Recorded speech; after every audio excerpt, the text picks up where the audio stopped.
How did wise people begin their day in ancient China?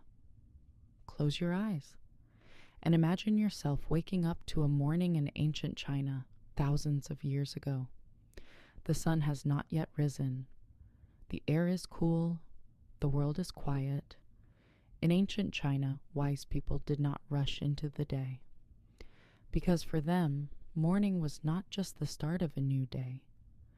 It was an opportunity to bring the mind and spirit into balance. Wisdom began in the earliest moments of the day. According to Confucius, a person's character was shaped in the morning hours. That is why he began his day not with words, but with silence. Historical records suggest that when he woke, the first thing he did was pause and listen to the wind, to the birds, to distant sounds, because Confucius believed that the universe was already speaking. The task of the human being was simply to hear it.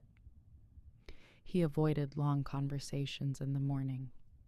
He even advised his students not to speak too much during the early hours, because he believed the mind was clearer in silence.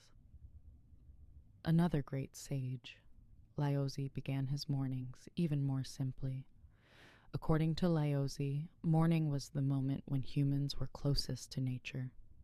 He did not make plans at the start of the day. He did not set goals. He did not know haste. Laozi took slow morning walks. He felt the ground beneath his feet. He looked at the trees. He touched water. Because in Taoist philosophy, the closer a person is to nature, the closer they are to themselves. In ancient Chinese wisdom traditions, even breakfast was a ritual. Heavy foods were avoided. Light soups, warm water, and herbal teas were preferred. The reason was not only physical health. It was believed that heavy food also made the mind heavy. For the wise, a clear mind was more valuable than a full stomach. Another important morning practice was self-observation. Wise people did not rush even when looking into a mirror. But this was not about appearance. It was about understanding their inner state. Is my mind calm today? Is there unrest within me? These questions mattered more than the rest of the day. In ancient China, wise people did not think about the past in the morning. They did not disturb the future either, because for them, morning belonged only to the present moment. One of Confucius' sayings explains this beautifully.